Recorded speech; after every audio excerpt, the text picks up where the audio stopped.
Hi everyone, welcome to our third edition of the Porto Hub's podcast, Voice2Tech. Because we are in the month of love, we decide to talk about the relationship between companies and employees. How do companies keep the romance going on? How do they keep their employees engaged? At Porto Hub, we have been doing some encounters with our associated companies to talk about turnover, talk about recruitment challenges, and this podcast is the continuation of that discussion. With us, we have today Alexandra Monteiro from People for People community, but also HR line manager at Cocos, and Madalena Marinho, right?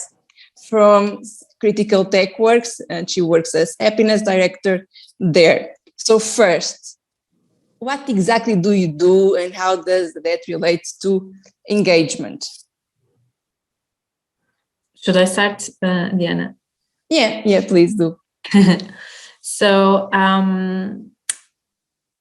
I have a degree in human resources. I think it's important to mention. And I started my career in these specifics 10 years ago. Unfortunately or not, all of my career has been in IT. So as you probably are aware, it's a tough area in order to recruit and as well to engage and to retain high talent people. Yeah. So I am really happy to be here and to have the chance to talk with you and with Madalena in order to understand or to try to get the magic or the receipt in order to create engagement in the teams, in the specifics, in the IT teams, where we see, unfortunately, as you mentioned, a high level of turnover. So as part of the People for People as well, my daily basis activities is to be working to people and for people. I think it's my passion. So it's really, I'm really glad to be here today. Nice, thank you and welcome, Alexandra. So what about you, Madalena? So I have the short version or the long version. Which one do you? So I'll do a medium version. I'm an organizational psychologist, and I worked and lived for many years abroad. And I was doing the normal path of an organizational psychologist. I was working in HR in multinationals, living in Barcelona, and so I had all the apparent reasons to be happy, and yet I wasn't happy. And so I started a path of self-discovery to kind of understand why wasn't I happy. And so it started by answering simple questions, which was, what do I love doing? And so the first answer, well, I love eating, I love cooking. And so that started a path of studying pastry school, and I was a manager of a bar, and then I was responsible for a program for immigrants that didn't have a legal right to work in Barcelona. And through that, I also discovered health coaching, life coaching, and other things that I then incorporated into my own business as an organizational psychologist.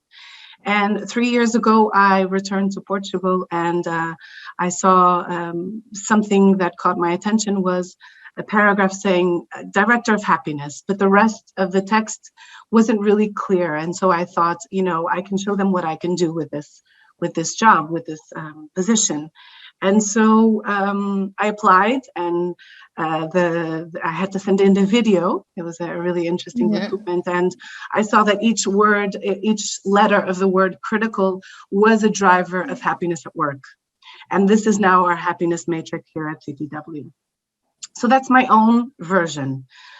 The short sentence of our mission as a happiness team, because I always ask on our onboarding, what do you think a director of happiness does? And usually people say, you make us happy. And I say, wrong.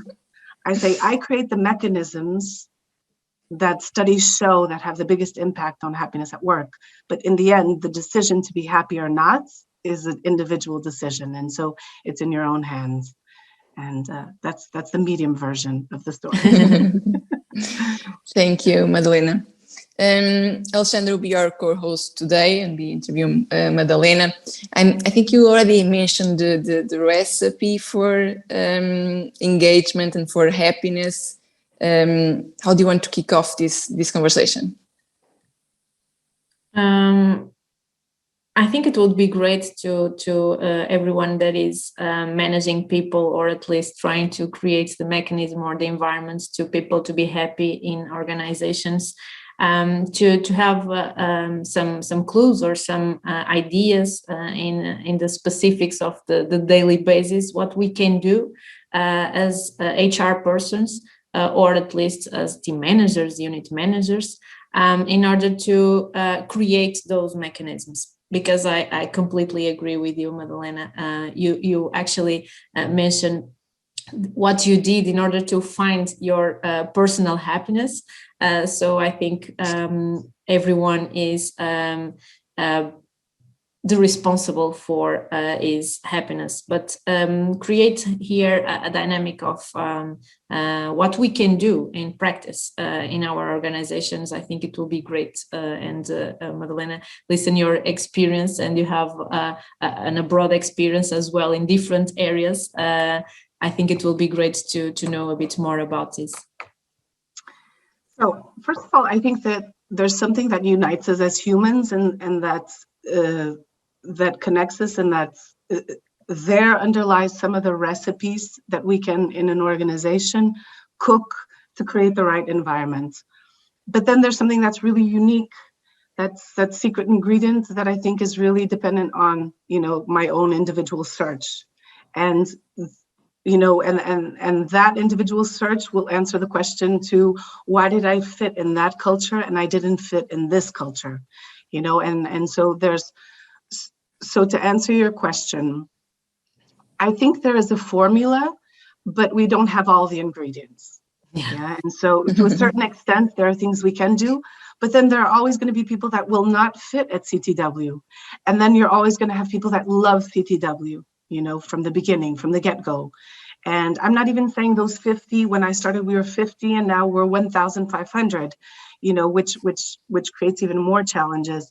But I still have people that come onto the onboarding, and I know this person is going to fit, just that energy that, is going to fit. But off the top of my head, I think key things that you really should do in any organization is help people uncover what is their purpose, what is their individual, thing that fulfills them.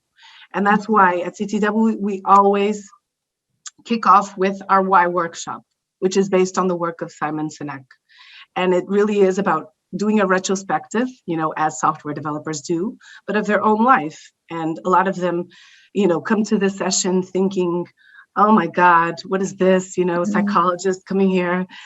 But in the end, some of them, the ones that really, put the energy into it and have a little faith, they get a lot out of it. Because I tell them, some of you might work in projects that aren't, as sexy, as exciting in terms of software development with BMW. And so are you going to let that be what indicates your happiness at work? Because if you discover what really fulfills you, there are other things that you can do across the organization that can, fulfill you and really feed you throughout your time here. So that's one, finding out what your purpose is. But also connected to our mission as a happiness team, we have our written mission, which is we help individuals, teams, and the organizations to become their best selves through improving relationships, accelerating growth, and maximizing impact, which are the three main drivers of happiness at work, if you really needed to squeeze them down, to three. Mm-hmm. And so that's what we try and do. We try to help people improve their relationships. We give people tools to accelerate their growth and tools to maximize their impact. And I can talk a bit more about this, but I don't know if you want me to make my answer shorter or longer. So you let me know. Yeah, I listen a lot of passion, love, find yourself, and try to push your best self in the organization. So I think we are in the beginning of the formula. And Madalena, in order to compare, and I think it's really nice to compare with love relationships, because we are in the month of love. However, we have a tough, and we are passing still a tough situation with the coronavirus pandemic. And we saw a lot of people that were married separate themselves. And it's something that we actually can see in our organizations. How do you compare those relationships? So I really think that there are a lot of things that, as everything in life, COVID brought good things, you know, and I think a lot of people maybe sometimes were just cruising, you know, and not really searching for what lights them up. And so this is an opportunity to be able to search for that. I also think that in any relationship, as with anything, we always think that it's an outside job when it's an inside job, right? And so it's kind of the story in our head that creates the suffering about it. Oh, he used to bring me flowers and now he doesn't anymore. Speaking of Valentine's Day, right? And so we create a story about that. Yeah. We create a story in our head, and that is what creates the suffering. If we realize that actually it's an inside job, it's, oh, okay, that's just the story that I have. I know that he loves me and I love him. That's or her or whatever. No. Okay. And I think it's the same, the reflection and what I was connecting to at the beginning is no matter what a company gives you, right? In the end, it's an inside job. It's up to me. And don't get me wrong, I love my job, but there are days where I'm like, you know, and I am the one that needs to search for, okay, what's going to feed me today? What's going to enlighten me? What's going to inspire me? You know, and I have to search for that. And I also have to accept that there are days where I'm not inspired, and maybe I could have communicated a bit better, and maybe I could have done this a little better, and just accept it. And I think that that's the same for a relationship. Yeah, the same thing. Yeah. Completely agree, Madalena. And yesterday I had a chat about managing remote teams with some professionals in HR as well. And we were talking about the engagement. We were talking about how to manage people and this situation in the pandemic that we are living. And one thing that I would like to talk, and sometimes we as people forget, is that we need to put our mask first, and after that going to everyone in order to save them. What do you can tell us about it? Do you think the same? Because I think we as professionals in this people area, we are used to go them first in order to save the world, and sometimes we forget ourselves. What do you think? I think as we grow older, in my case, I know that I really dedicate time in that sense to myself, because I know that if, you know, I don't feed my soul in that sense, that I won't be able to create new things across the organization. So for example, what I've done is usually I block my Fridays so that I can dedicate to investigating things, you know, and really to be able to have time to reflect on where we're going, what's the vision, what's the strategy for the happiness team. And so that's worked well in feeding me, because it's where I have the time to, you know, check out what other people are doing in organizations and meet up with others that are doing the same thing. So I think that's one in that sense. I also think that in this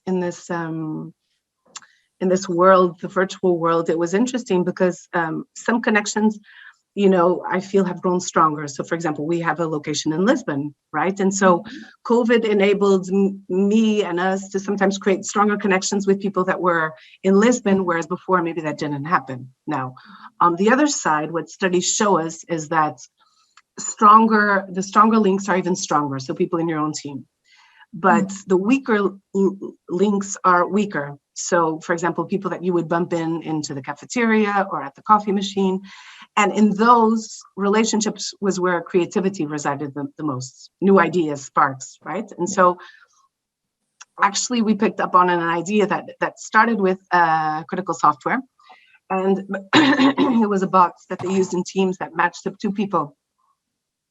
But the two people thing seemed too much like a dating app. And so I said, okay, there's potential here, but we want to do it slightly differently. So we then, with the help, shout outs to Antero and Luis for their support on that.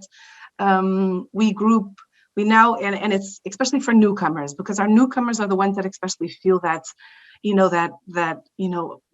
something's missing because I can't go to the office or that whatever. Sense of belonging, that sense of belonging. And so, they know the people in their team. But so what we did, it's called Connection Coffee. And so we, the software groups 6 people, okay? And randomly. And so every week it matches you up with 3 different people of that fixed set of 6. So it's not that every week I get matched with different people. No, there's a fixed group. So there's a little bit of familiarity, but there's also a little bit of novelty. And so also in that we sent questions, little games to get to know each other, to create those connections, right? And so this is an experiment. We just kicked it off 2 months ago. We're seeing how that goes, because our hashtag from the happiness team is "We Run Experiments." And so we'll see how that goes, right? How's it going so far? So far, the feedback has been going well, but we still have some things. And it's also about the bots that's, there are some things that the software could be improved, but it's going well, but there's still room for improvement. People, especially newcomers, right? If we had launched this to the rest of the organization, no way, Jose, because a lot of them already have connections. They don't need more connections.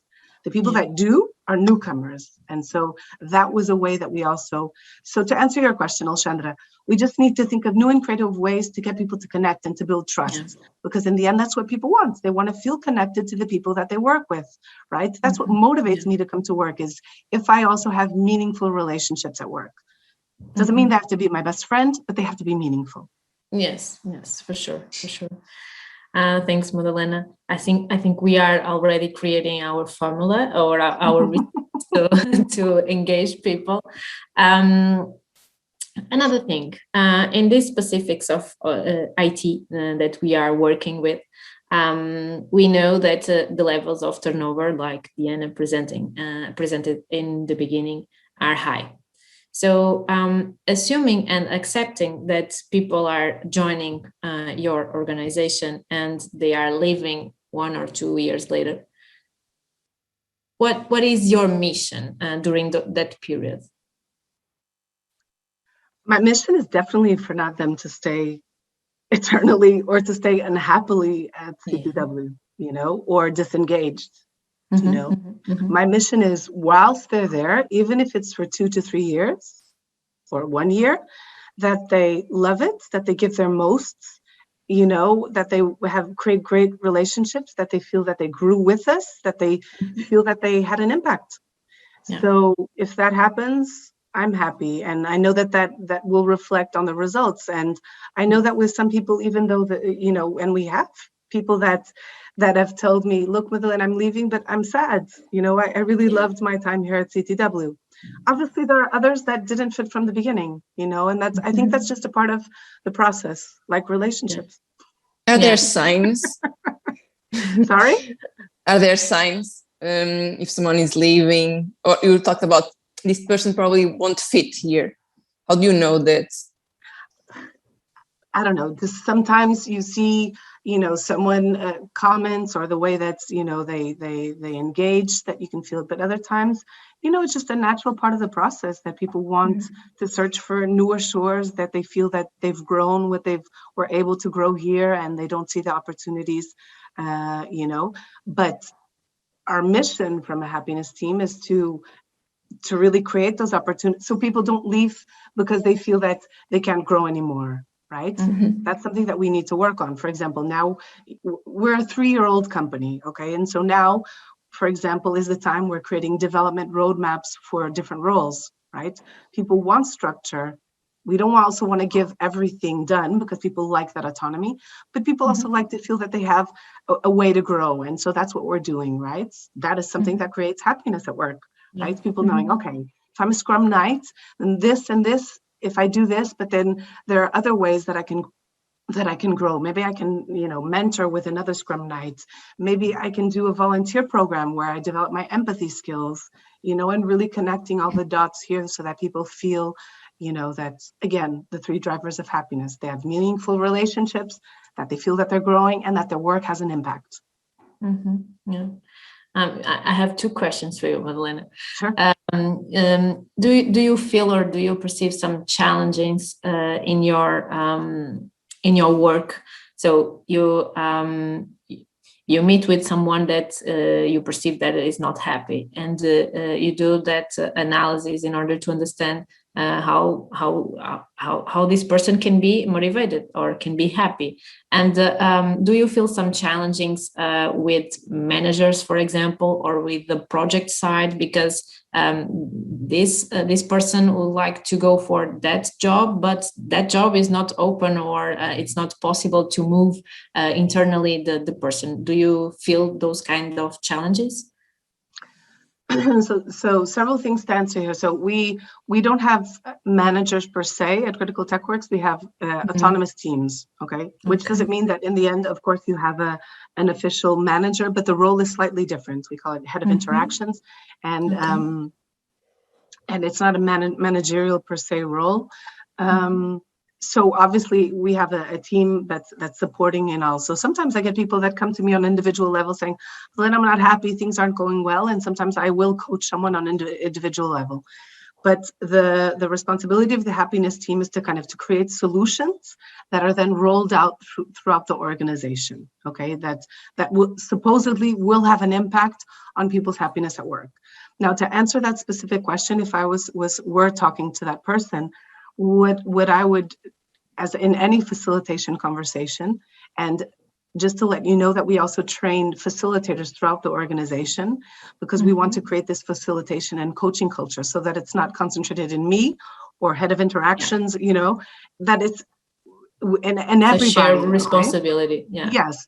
And so, for example, one thing that I would suggest to this person is to belong to what we call My Best Self tribe. Okay.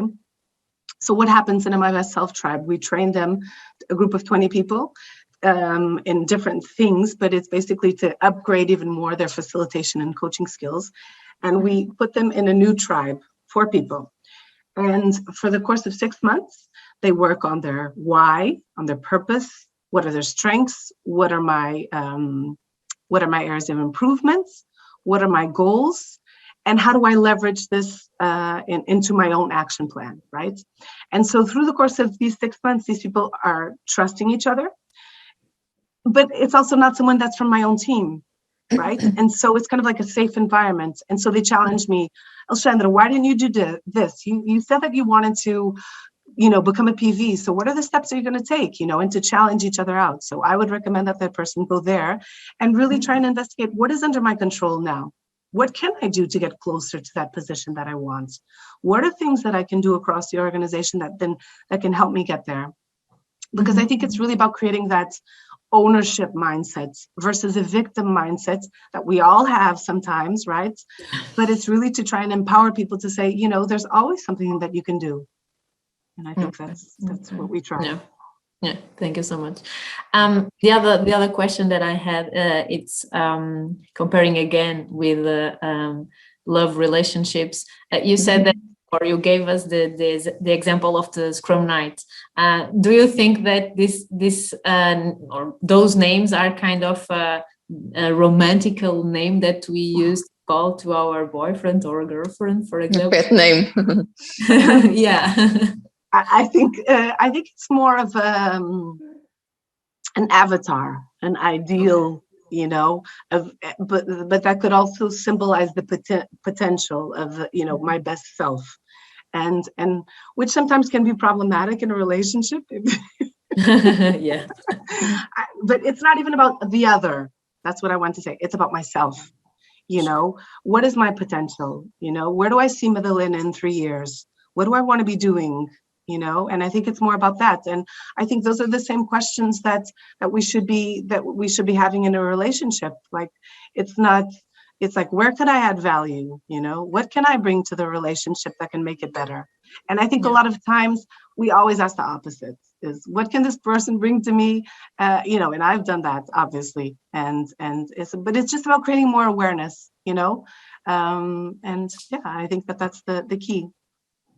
You mentioned a lot of different initiatives, like the bot to the coffee, to the random meetings, and the tribes. Mm-hmm. What are the most popular initiatives at Critical Tech Works? What works the best, especially in terms of engagement?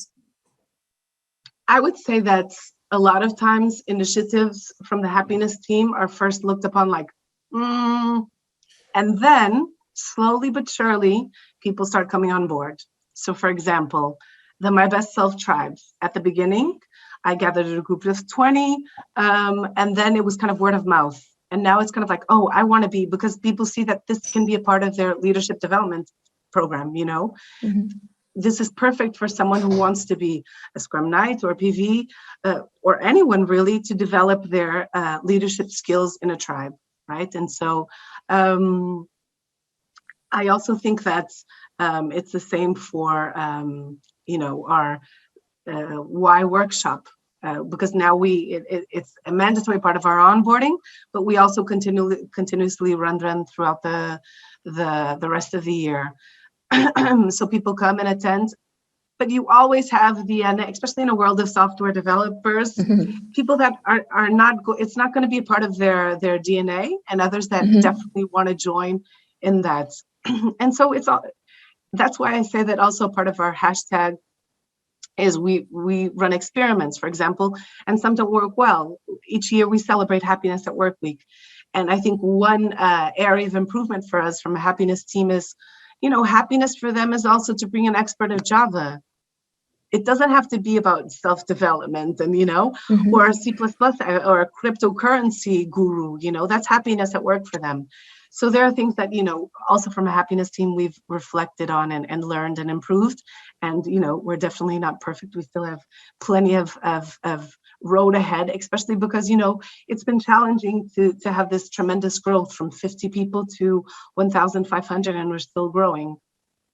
Yeah. I have one more question.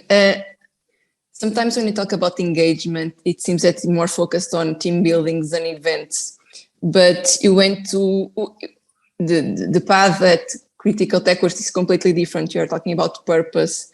So how can companies start or can shift mentality to a more purpose-driven, and if you believe that is what really drives engagement and not just team buildings? I think team buildings can also definitely help, but not for the reasons that people think. I think team buildings are great for you to see people in different environments and sometimes have real conversations that didn't happen in a work environment, you know, and so that can definitely help. I think from the beginning, also, there was that spirit of trying to create something a bit different from our leaders, from Rui Cordeiro, from Paulo Guedes, from Martin, from Jochen. And so I think that there was this desire to create something that could be different. Now, do I feel that we're different? I do, but maybe you ask someone else and they might not feel the same, right? But I think that that's what we aim for through our values, you know, and that's something that I think we, you know, 50% of people, I think I read the other day, of Americans are leaving their jobs because they're not aligned with their values, right? With the values of the company. And then I reflected on my own past, and I think one of the reasons that I wasn't happy was I wasn't aligned with the values of the company that I was working for. And I think a lot of people don't realize how important, even young people don't realize how important that is. So I think that's one thing. And I think if you help people, for example, in the My Best Self tribes, I really think that there's so much potential in that, because it helps people uncover What is their purpose? Things that people have never really looked at, because there is, if you looked at your life, what were the 5 highs of your life and the lows, there is a connecting dot there of what inspires you, because, our whats could be the same, right? They're all software developers, but their why, what inspires them, is completely unique. And so people need to learn how to understand what are the ways that can help me feed that. And so I think if people start talking about that purpose, introducing these sort of workshops to understand that, create these sort of environments where peer coaching is involved, where people can uncover what is their best self, and also just, being okay with some people will fit and some people won't. I think that's also crucial, in that sense. I don't know if that answers your question. In order to develop those initiatives or activities that we can say, like Diana said, that are out of the box, did you use your knowledge in psychology? Did you use your experience? Did you investigate something in order to develop those? I think it was a mix between myself. I've always been super curious. I always love trying new things out. And so that's something that I wanted to bring.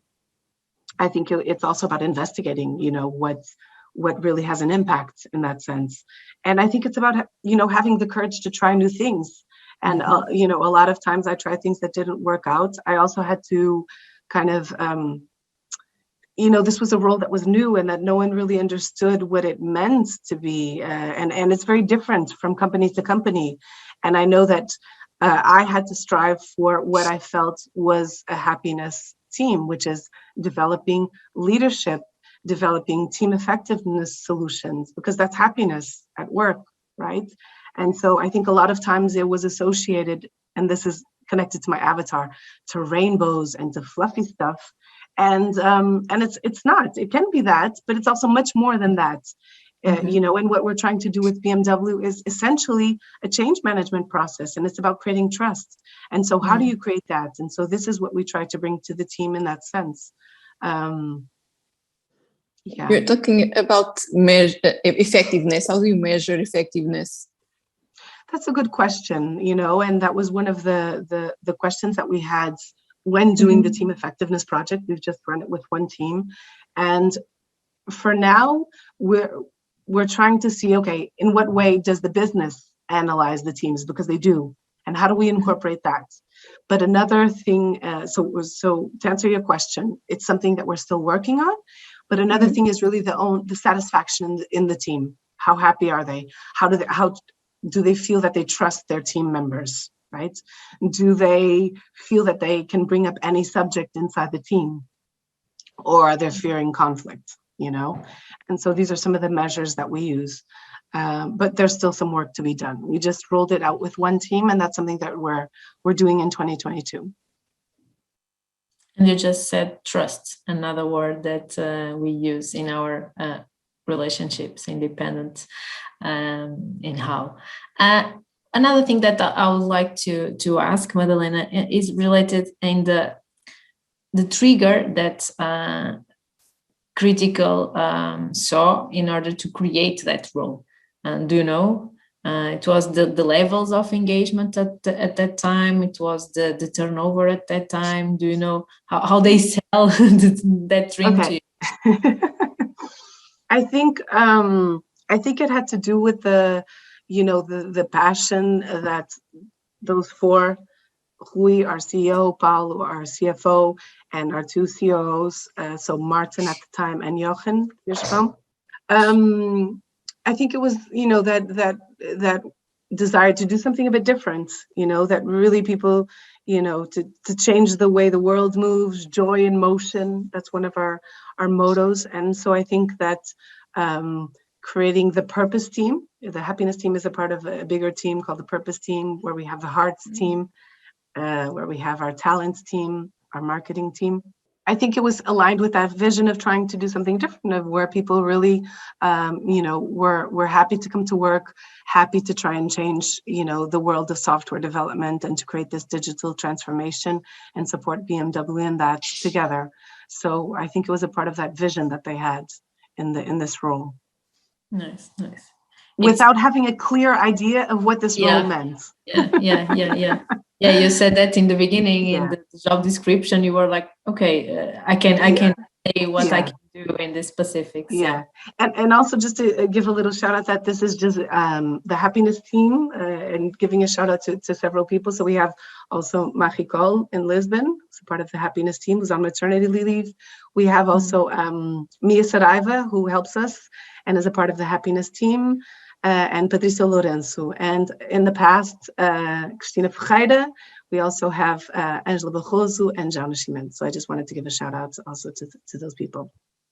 Yeah, thank you. It's important to be or to have the team with us in those kind of activities. And for me, at least, it's really important at COCOS to have a human resources team engaged as well, happy as well, in order to contaminate with love of the team. Yeah. So this question goes to both of you. How is the day-to-day of engagement or happiness team?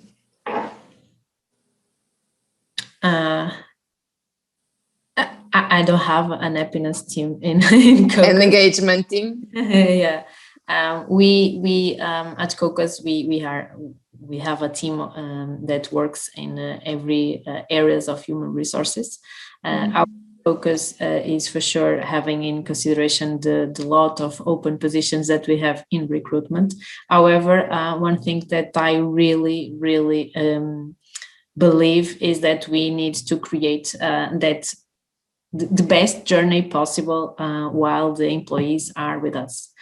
I was asking to Madalena. It was in the beginning, I can confess that it was tough for me to accept that people are leaving because we start a relationship since the first message that we sent through LinkedIn, for example, and we start creating that relationship. Before Corona, we have a lot of different activities, and we were sometimes together at our office that is nearby the beach in Matosinhos. So it was really nice to have in the summer a lot of people joining together, having a beer, for example, at the end of the day.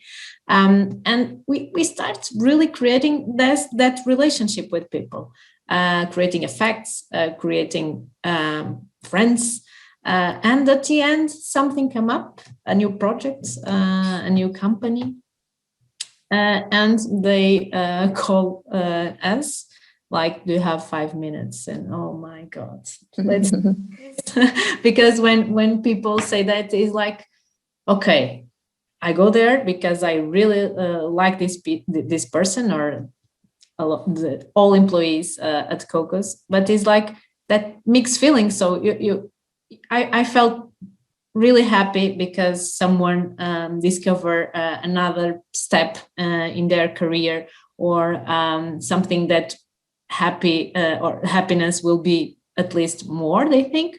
So I'm really happy at that time. However, for me, at least, it's mixed feelings because, okay, a lot of effort that we did in order to convince this person or to show what is COCOS at the end, how is our DNA, and they are leaving. So for me, it's like to accept that in the specifics of the IT, people come and go out. However, create the best journey possible while they are with us. And we do a lot of activities like Madalena said that they did in Critical. We usually have coffee breaks as well with randomly people in order to talk about football, about everything they want outside of the job. And we have a lot of activities cleaning the beach in Matosinhos, for example, and with a surf lesson.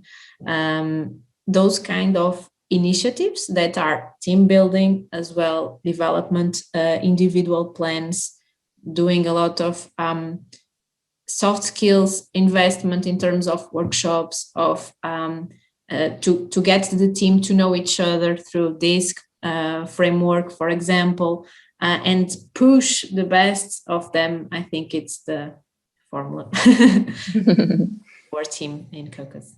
What does a happiness team do on their day-to-day? Day-to-day, yeah.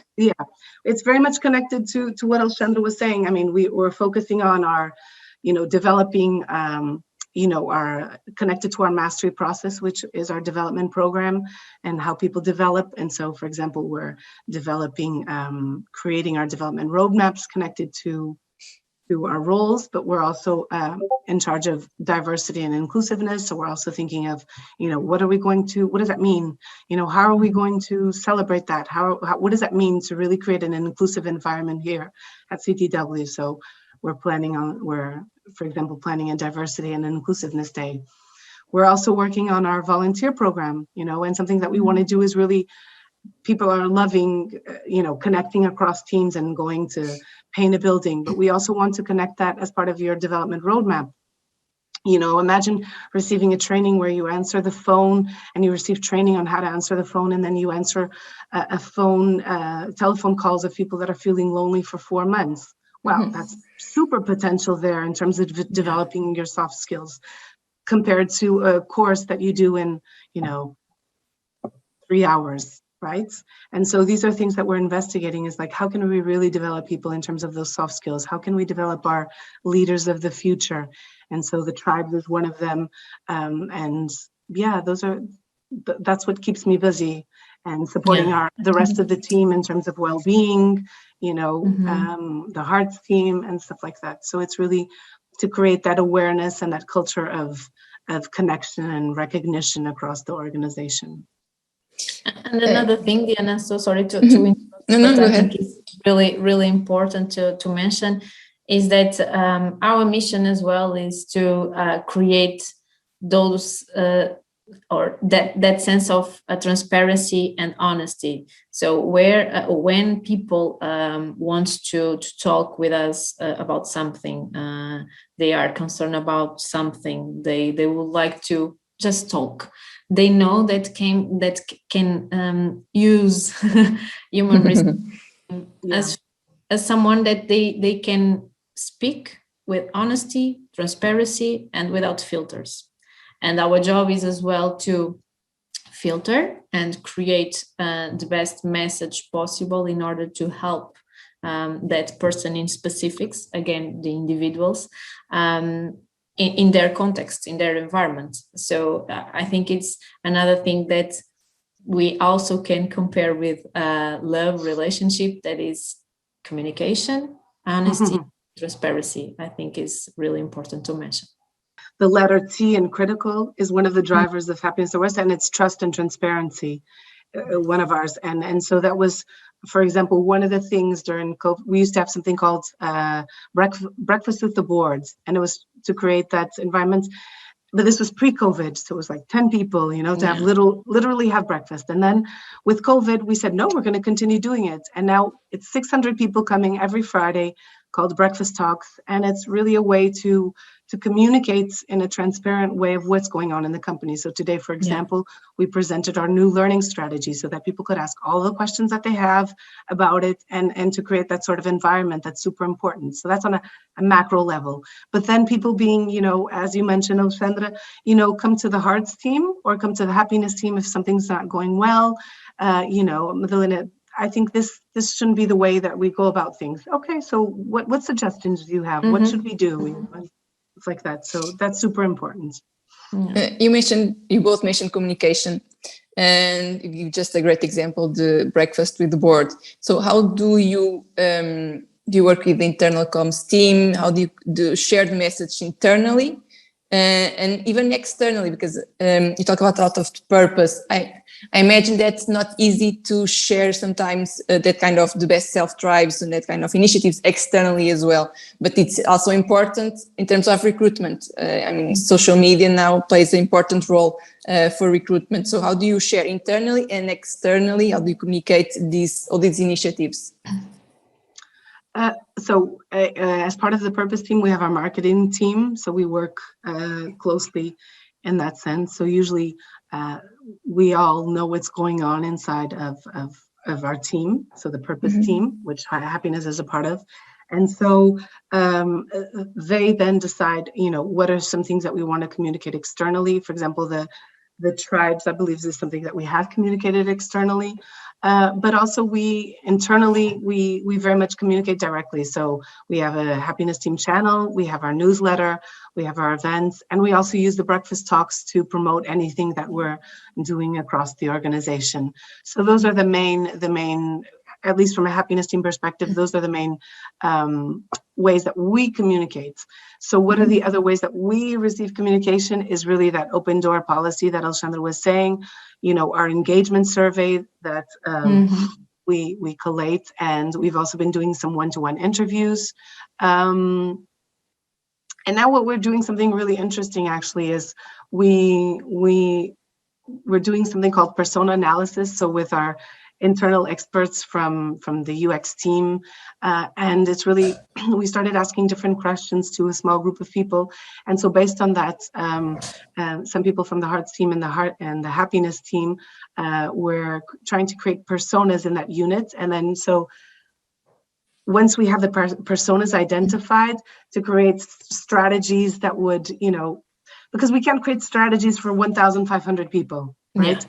And so personas help us identify, okay, Eduardo is a single guy, no kids, this is what motivates him to stay at CTW. And so we can target our strategies and our solutions better for those personas. So that's something really exciting that we're also working on. And, it's another experiment. We'll see. Yeah. Really interesting. At Cocos, Diana, what we do is try to communicate informally, and as well from people to people. I had just an episode that is really, at least rewarding for me, because someone, a candidate, saw our LinkedIn page and saw that we are a pet-friendly company, and it was a girl, and she saw a dog from our colleague in our office, and she was like, I need to meet this company. So this to talk to people like we would like to have people talking with us. I think it's the recipe. So discussing a lot of different ingredients to this recipe, but I think we are getting there. I think. And Alexandra, if you have anything else to. I think that we really cover a lot of areas. We also share some practices and some really good ideas to different companies in different environments and businesses put in place if they want to.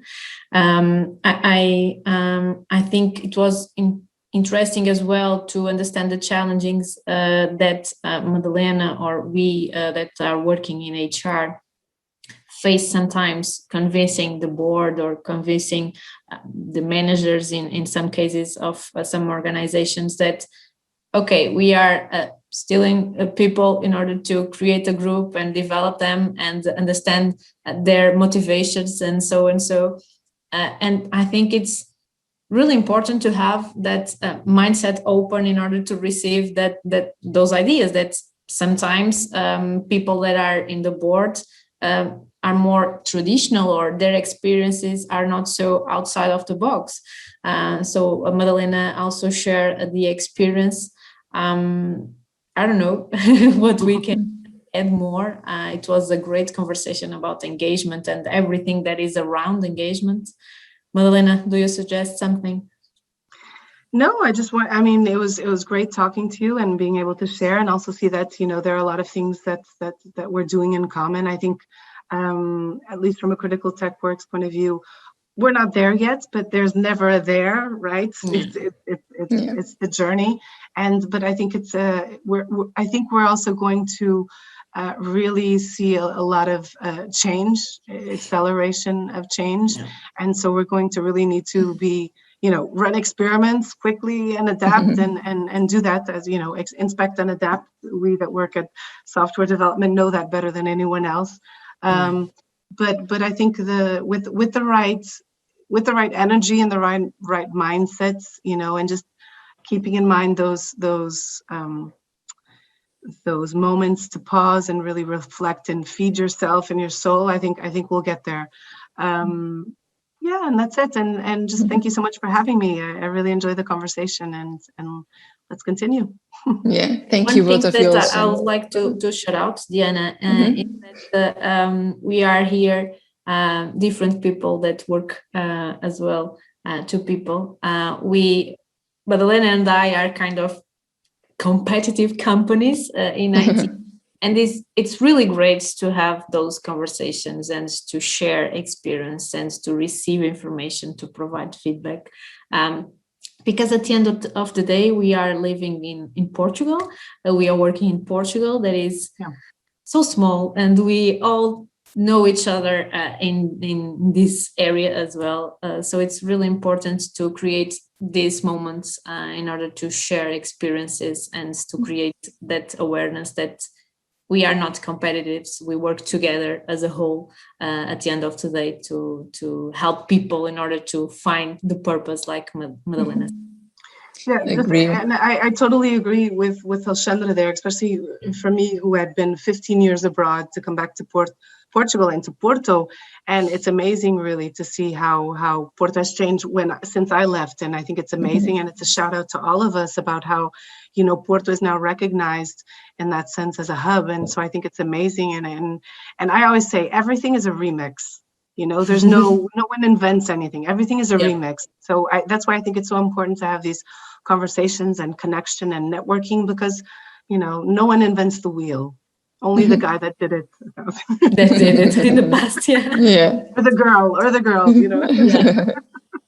Agree. That's one of the missions of Porto Hub, actually, and that's why we are doing this podcast, but also promoting these PTH encounters with all the companies that are part of Porto Hub to help move forward and to help face the challenges now, mostly turnover and recruitment challenges, because COVID changed a bit the reality.